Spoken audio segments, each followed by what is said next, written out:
Coming soon to a city near you, Vinitaly Roadshow. Have you ever wondered how to attend Vinitaly for free? Are you a wine trade professional interested in a sponsored trip to Vinitaly International Academy or Vinitaly, the Wine and Spirits Exhibition? Coming soon to Princeton, New Jersey, Harlem, New York, and Chinatown in New York City, Cardiff in Wales, London in England, and Roost in Austria. We'll be giving away our new textbook, Italian Wine Unplugged 2.0. Find out more about these exciting events, and for details on how to attend, go to liveshop.vinitaly.com. Limited spots available. Sign up now. We'll see you soon.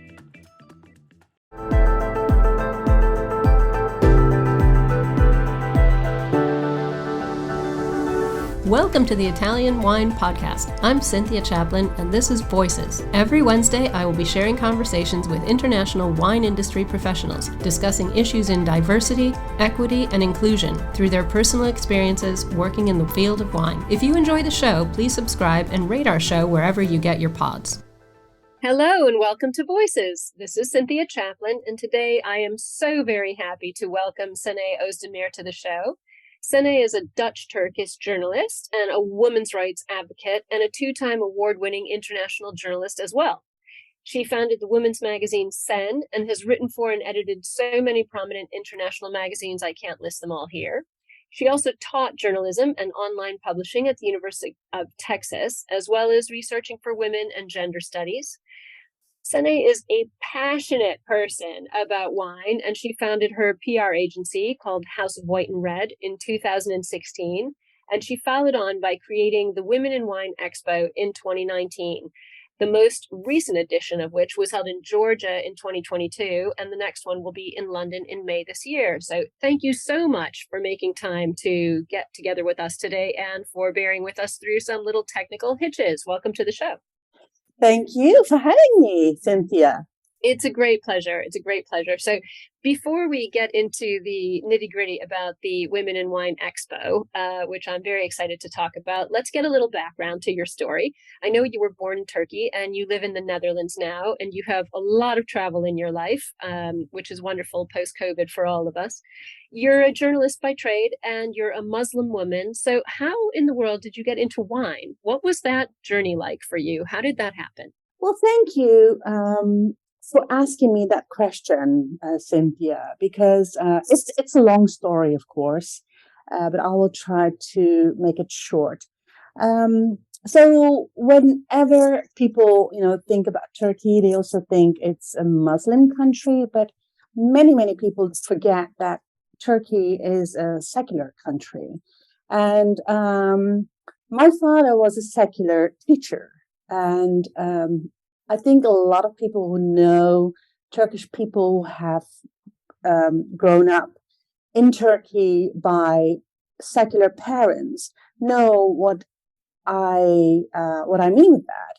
That means that we really had to separate religion from the state in everything, and the teacher's responsibility was that, to teach all the Turkish,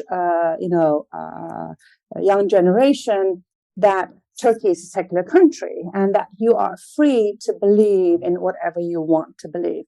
Of course, 98% of Turkey is Muslim, has a Muslim background, but that also means that until I think the recent gain of AKP, AK Party, Turkey was really a secular country, and you could see all these things that that had to do with religion or that had to do with the states, the republic state. That they were separate, and people would also really respect each other. It was not, and I know a lot of people would also probably comment on what I'm saying now is. Sometimes it was not even something really strange when somebody would pray and have a glass of wine later. And I'm talking about the Turkish population living at the Aegean Sea. They have, they are Muslims, but they also have a very strong Greek Christian background. So they are used to, drinking wine and making wine. That is also why, Turkey belongs to one of the regions where wine was initially made. So, and I'm happy that I was born, in a family with secular roots, because my father taught me and taught, all of his pupils to keep what was, important for me in my religion between me and Allah. And whenever I had questions about my religion, he would be always open to answer them. So I was born in Turkey at the Black Sea, and my father was a teacher, and then he got his invitation to come and teach in the Netherlands. And you have to understand that in 1970s, the northwestern country, northwest European countries, they had a lot of immigrants coming from Italy, Spain, Turkey, Morocco. And by then, their policy was that these immigrants would go back. They would go back to their countries, to Turkey, to Morocco, to Italy and Spain, because they were only needed temporarily. And there was a European human rights policy also, but also a human right, and especially for children, that they should be taught in their own language, because, children have to be protected. So that's why the German and the Dutch government had the policy, okay, we have all these immigrants here, their children are, they are expected to go back to their country, so they also have the right to be taught in their own language and culture. So that's why they invited people like my father, who was a teacher, to come and teach in the Netherlands. At a certain point, I was going to a Dutch school, which was a Christian school, with all, these Dutch, blonde-haired, blue-eyed, classmates. And it was a Christian school, so every Friday we would go to church to pray. And I was like 7 or 8, and I told that to my parents, and my father said, you can just go, and I will arrange that you don't have to pray. They can't make you pray there, but you can just go and sit in a church and be respectful and listen to them. Listen what is happening. Senay, I think we need a lot more people like your father in the world, not only as teachers, but as leaders. It sounds like you had a very gifted childhood, being brought up by a man who was thoughtful and even-handed and open-minded, which is something that we really need to appreciate and value more in our world. Yeah. So this experience of growing up this way clearly did not impede you. Your faith didn't impede you. You were able to do and explore and try all kinds of different things, including praying with your blonde colleagues in a Christian school. It taught me to be respectful to other people. It taught me to be respectful of what they are eating and drinking. But so also important. it also taught me that, like I say, my father was secular. We were a secular family. My mother would pray 5 times a day. My father didn't, but my mother did that. And so I was, and then my father had his, teacher friends come over in the weekends, and they would celebrate. And there was whiskey, there was, other, cognac, brandy, wine in our house, and raki, the Greek, the Turkish drink. So I'm raised like that, and of course, you also gain interest in that certain lifestyle. Whenever we went to Istanbul or go back to our family in Turkey, it was the same. And people would just live side by side and respect each other.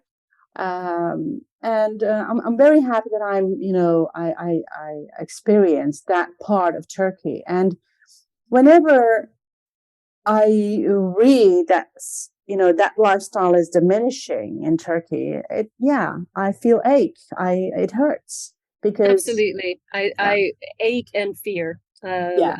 It sounds as though we're probably very similar in age. You were growing up in the 70s.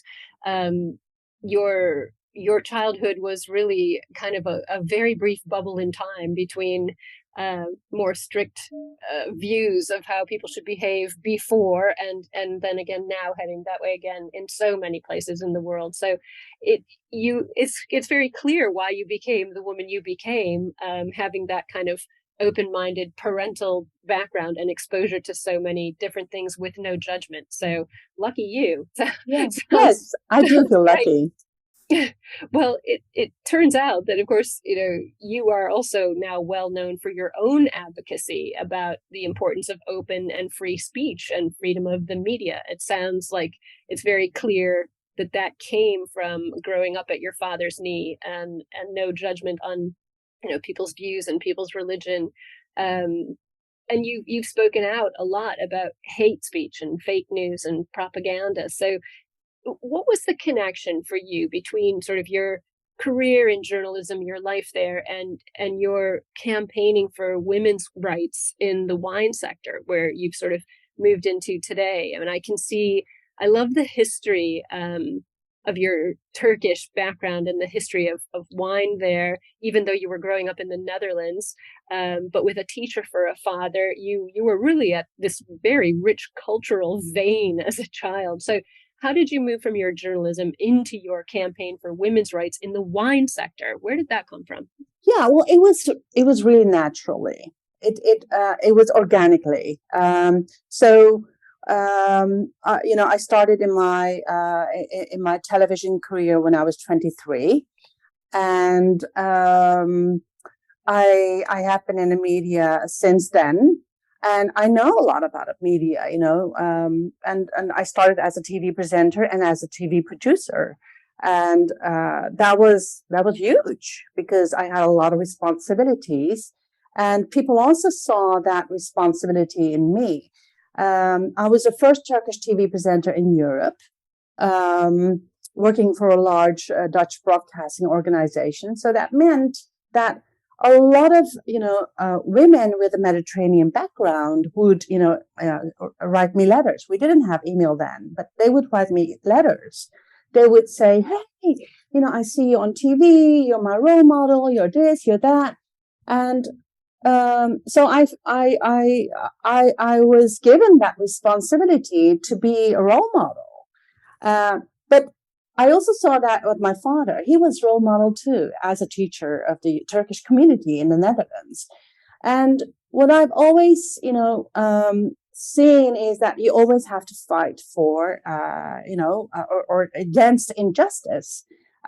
Injustice is bad. That's what I've been taught. And injustice, with gender, or with background, or with race. That's I think what I've been doing. We should all get that on a t-shirt. Injustice is bad. You're absolutely right. It's just that simple. You're it started really early, when I was like 10, 12, I saw that, injustice was bad. And that was also because we were speaking at home about it. So when I started in TV, all these women, sending me letters about how they, wanted to work on their career or get rid of their bad husband or whatever. I would, write them back, but I felt that that role so much more when I was asked to write pieces, opinion pieces.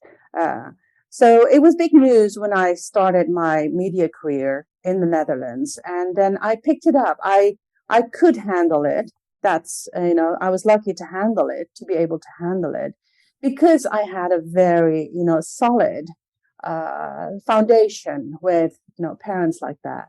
And then I was like, this is my responsibility. And then it doesn't, it doesn't, you don't need to, be highly intelligent to, see that I'm doing that also with the women in wine sector. My wine journey started in Austin when I started teaching at the School of Journalism at the University of Texas. I was invited to come there and teach how to publish online and make money, publishing online.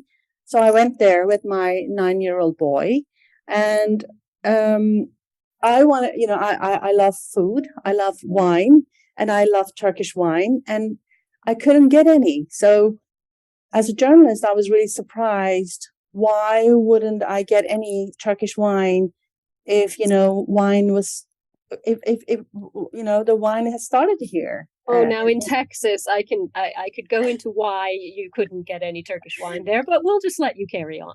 Well, and Texas, and many people are looking at New York or California when it comes to wine in the U.S., but Texas is probably one of the largest wine importers states in the U.S. So if some state had to have, Turkish wine, they should have it in Texas.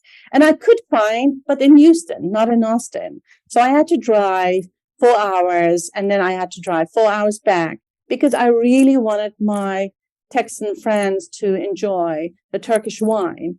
And I did. Of course, in the days before e-commerce, they didn't bring it to you back then. No, not at all. But I was surprised, and then I was happy that I could find this Houston importer.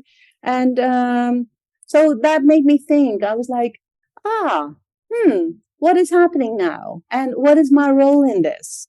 So I went to Turkey. I, made appointments with Turkish wine producers to just to chat with them. And then, I got intrigued more and more when I met a lot of Turkish women in wine. And that was a story that I also didn't know. Here's the aha moment. You met the Turkish women winemakers, of which there can't be all that many. How many are there? Turkish women in wine. Well, you will be really surprised when I say that. Of course, I don't have the data because we don't have the data in Turkey. No, unfortunately. But I think Turkey is one of the countries where probably half of the winemakers are women. Wow, 50%. Yes. That's amazing. Yes, I think so. And Turkey has a very interesting story because it is some elitist thing, wine.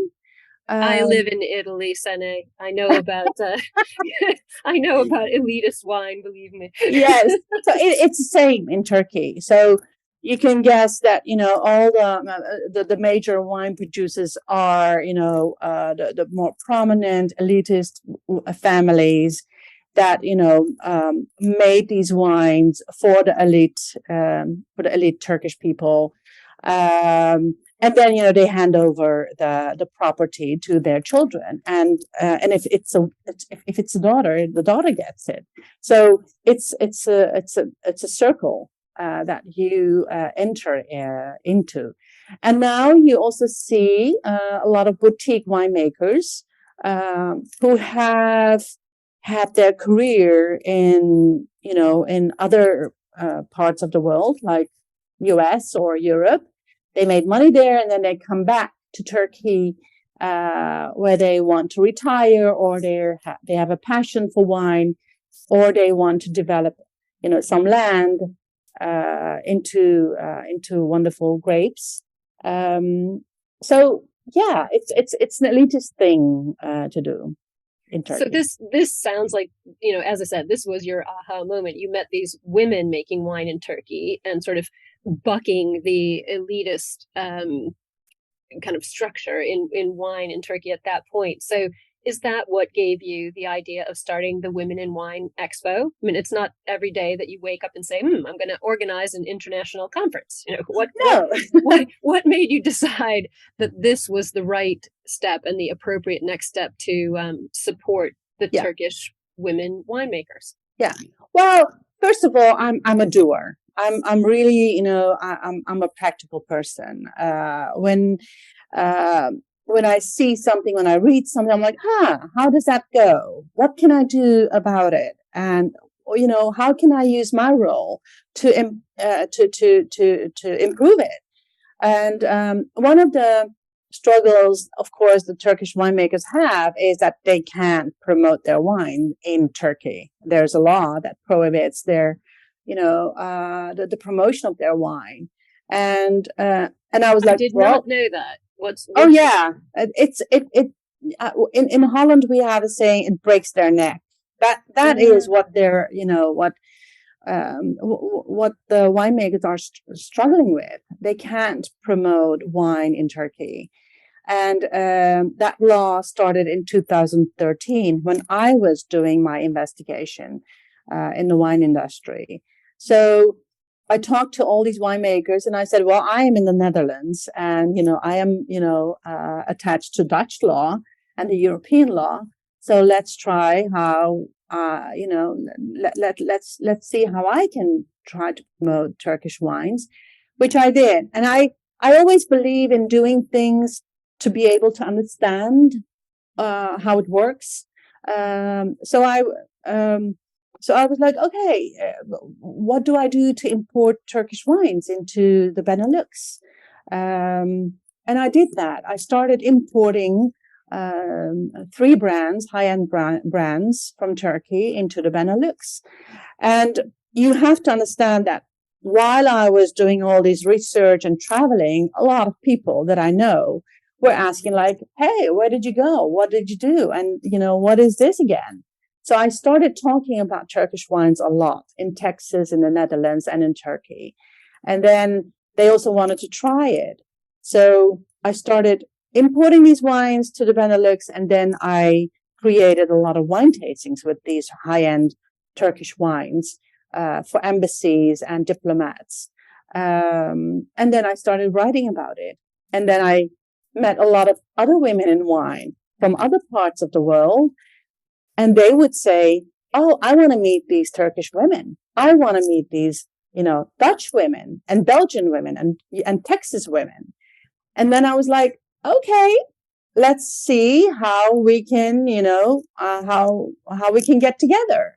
That is the idea of the Women in Wine Expo. Are you enjoying this podcast? Don't forget to visit our YouTube channel, Mama Jumbo Shrimp, for fascinating videos covering Stevie Kim and her travels across Italy and beyond, meeting winemakers, eating local foods, and taking in the scenery. Now, back to the show. I love it. Well, I want to meet these Turkish women. I'm very excited about this. Well, let's talk about the expo.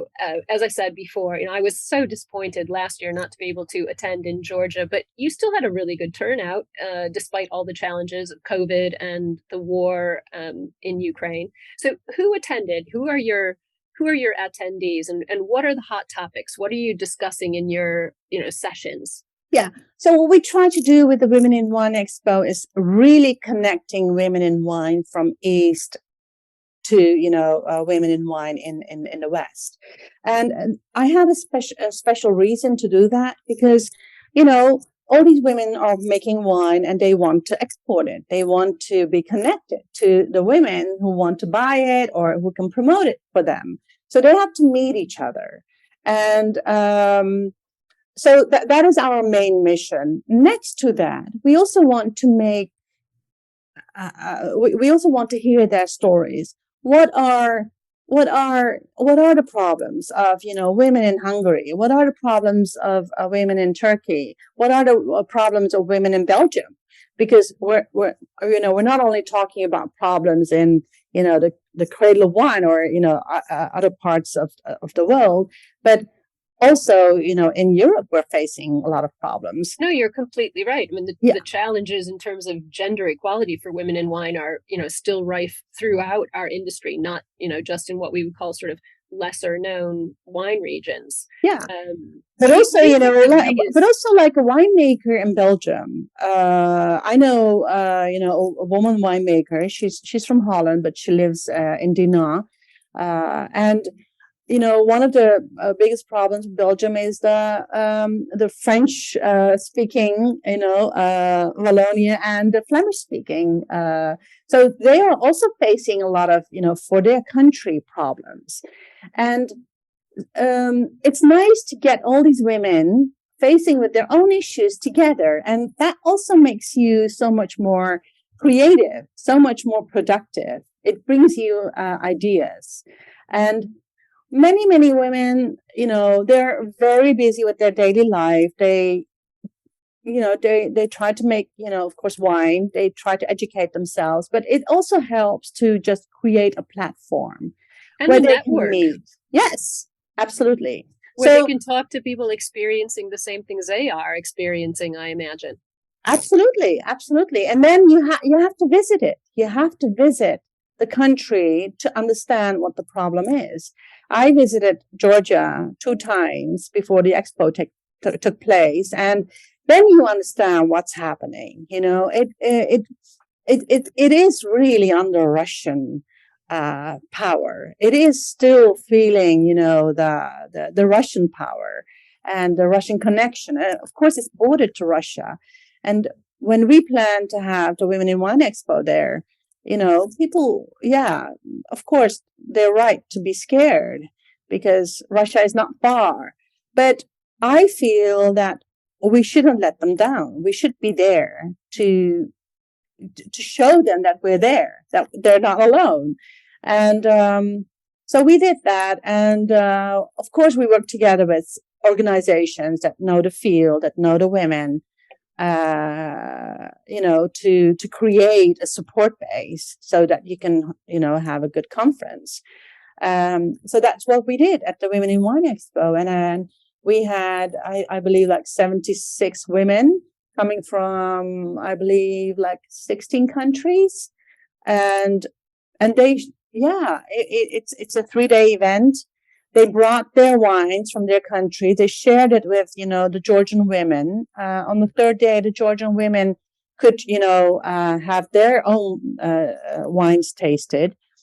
We discussed about topics that are important to discuss.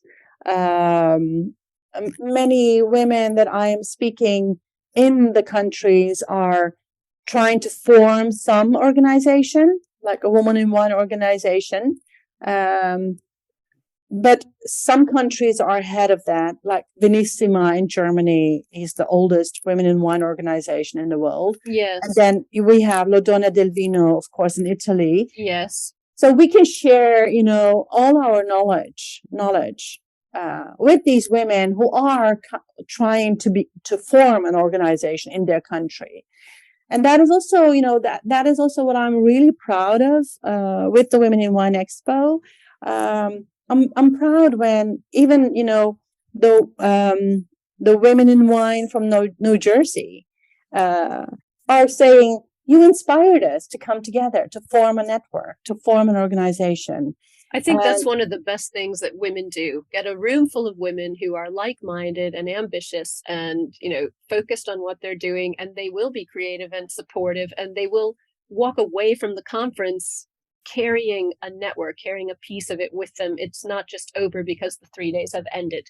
They're taking something away that's really valuable that they can continue to grow. So I think that the expo is doing something amazing. Yeah, Cynthia, what always counts in this, in this world, in this society, is numbers. So if you come with numbers, with significant numbers, saying all these women want change, then there has to come change. But if you say, like 2, 3 women are, complaining about, no, we just have to make numbers. That's why it's good to form an organization. Because then you can say, the New Jersey group has now 220 members. The Women in Wine Expo has now this number. The Women in Wine industry in Georgia has now so many members. Because that is how you create change. Absolutely. And I don't think that, complaining is not what women in these sorts of organizations tend to do. They actively do get things done. And I think you're completely right. Yes. Yeah, I think you're completely right. 2 women complaining is not going to make enough noise in the world. And if you get a bunch of smart, driven women, they will make a lot of very serious noise and suddenly become, able to affect change. You're completely right about that. So absolutely. So that's what I'm trying to create also. Like, okay. And the Women in Wine Expo is the only global Women in Wine organization. There are, of course, a lot of women in wine organized in the country, but there are no women in wine organizations that connect globally.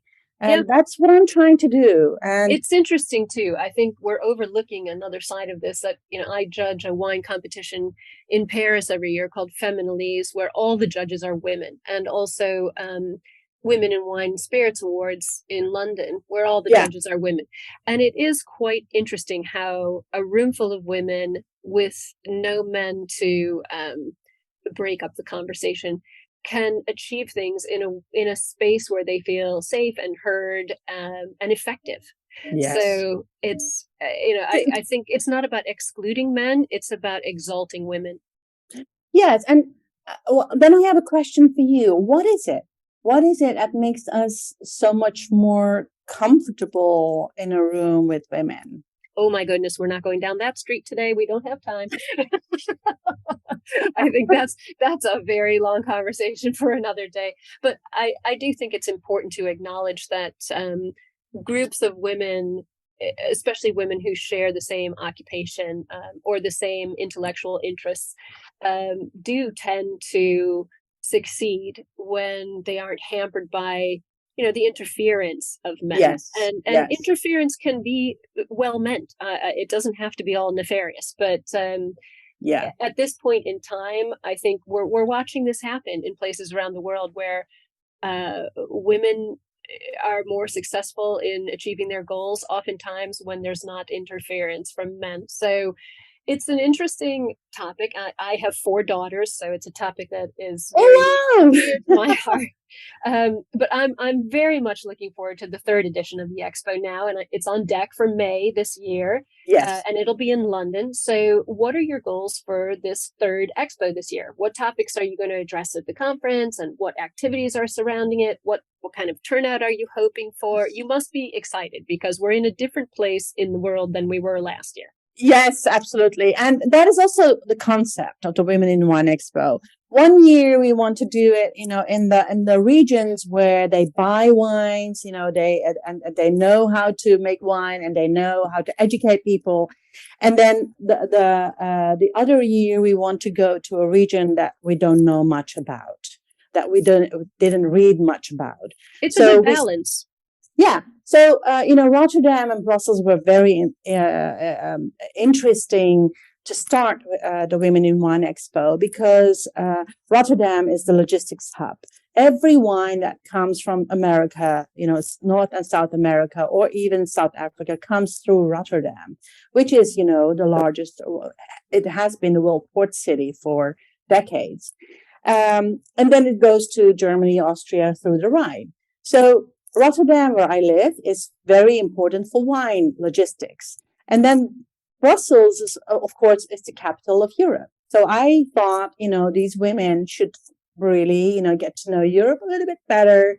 And Brussels and Belgium is also one of the largest wine importing countries. So that was very interesting. And then we went to Georgia, the cradle of wine. I think every wine professional, it doesn't have to be a woman, but every wine professional should have gone there to see. I completely agree. Yeah. So that's why we wanted to do in Georgia. But of course, also because, I want these women to have their voices heard.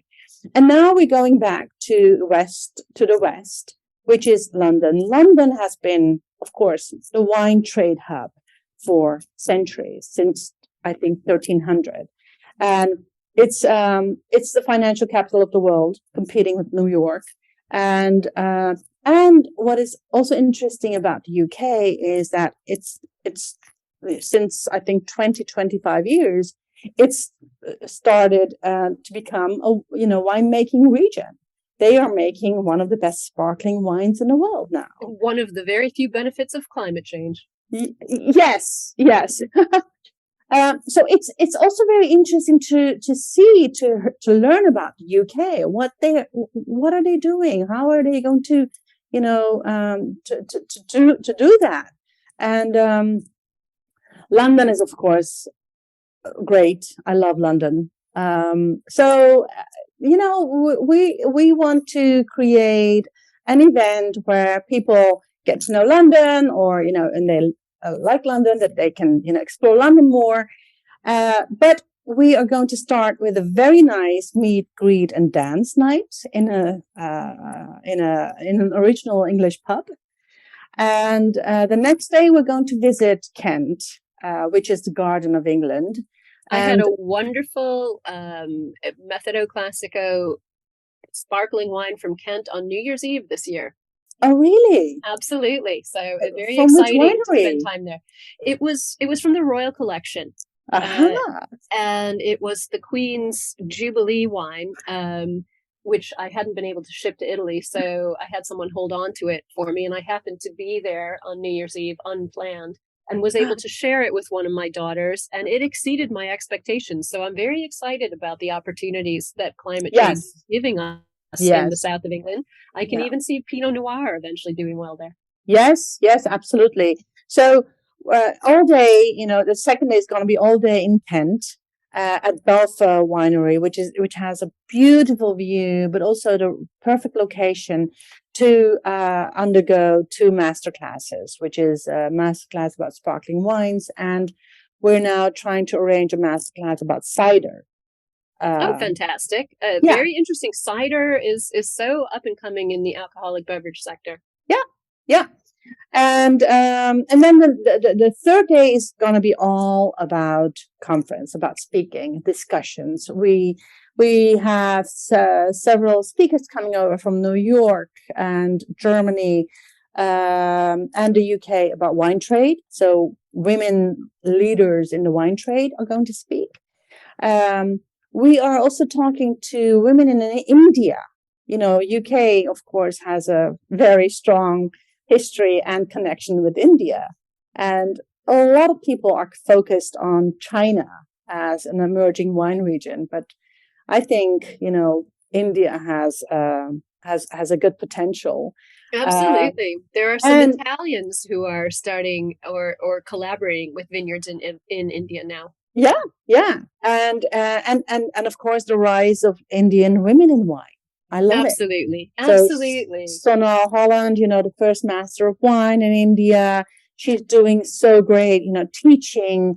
She has her own wine school, her own TV show, but she's teaching the Indians also about wine. And of course, Amrita Singh, who's now in Bordeaux, she left everything in India to teach, to educate herself and become the second master of wine. And of course, we have also the women in the UK, Indian women in wine leaders. And we will be discussing also wine tourism. I think that is always a very good subject. Especially now that we can all travel again. Yes. And of course, we're going to taste. But what we're going to taste, I'm not going to tell you yet. No, that would be giving too much away. Well, this has been so positive and so enlightening. I'm so glad I've been able to talk to you today. And before I let you go, I know obviously how much you love Turkish wines. And I also happen to know you love a good Sancerre, which I agree with. But I just have to ask you, since we're on the Italian Wine Podcast, what is your favorite Italian wine? And which Turkish wines do you think are the most similar to Italian wines? Like what Turkish wine should I buy this week? Okay. So when I started importing Turkish brands, so Ula is one of the brands that I have here, and they make blends, and most of them are Italian grape varieties. So I have very interesting. Yes, I have Ula Nexus, and which is from Merlot, Cabernet Franc, and Nero d'Avola. Okay. Yes, and that is one of the most popular wines. It's really good. And if you like, do you like meat? Yes, absolutely. Oh, well. And I like Nero d'Avola, so this is very exciting. Yes. So the Ula Nexus I would recommend for a very good, nice red Turkish wine. If you were going to drink Italian, what would you drink? Well, I was in Ischia. Oh, I love Ischia, the little island in the Bay of Naples. How lovely. Oh my God. I was like, is there heaven? Yes, there is heaven. And it's called Ischia. And I went there and my friends from Texas, they had rented for 2 months, perfect, apartment, overlooking, Capri and Vesuvius. Every day we woke up with the sea, view, and Ischia's, the island's main dish is rabbit. Yes. Yes. So we Googled and we were like, where can we get, the best rabbit? Because I love meat too. And so we found this wonderful restaurant. I think it was Continando. And there, this, one of the owner, the lady, she recommended us the Pere Palumo. I don't know if I say it well. Yes, Pere Palumo. Yes, it's a red grape. For our listeners who don't know, Ischia, the island of Ischia in the Bay of Naples, was the first permanent Greek settlement way back thousands of years ago. And so the grapes that are on Ischia are some of the most ancient varieties that we have in Italy. And Pere Palumo, yes, it's wonderful. Yeah, Piedirosso. Piedirosso is is the grape, and it's talking about Piedirosso means a red foot. So the little stem that attaches the bunch of grapes to the vine is actually red. So that's why they call it Piedirosso. Because of the pigeons, because of the birds. Yes. Mm-hmm. Yeah. So I love that story. And later, with the earthquake in Ischia, I was so, sad. So I reached out to them. I was like, are you okay? And they had to close the restaurant. So I hope that they can open up again. Well, my favorite vineyard on Ischia is called Casa d'Ambra, with the wonderful D'Ambra family. And I was the same when Ischia had that terrible disaster. I called them to make sure they were all right as well. I think Ischia touches I've been there. Hearts. Yeah, I visited Casa d'Ambra. They have, she's lovely. She's perfect. Wonderful Pere Palumo there. Yes, well, Sarah and Lucia. Yeah, exactly. Sarah and Lucia. Yeah.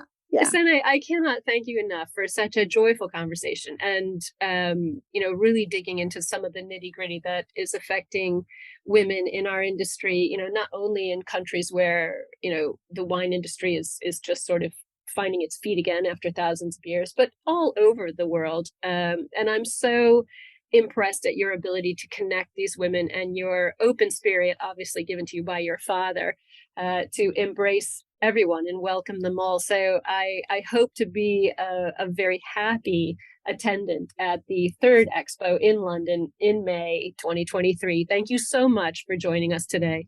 Thank you for having me, and thank you for your time, and thank you for listening. You're very welcome. Thank you for listening, and remember to tune in next Wednesday when I'll be chatting with another fascinating guest. Italian Wine Podcast is among the leading wine podcasts in the world and the only one with a daily show. Tune in every day and discover all our different shows. You can find us at ItalianWinePodcast.com, SoundCloud, Spotify, Himalaya, or wherever you get your pods.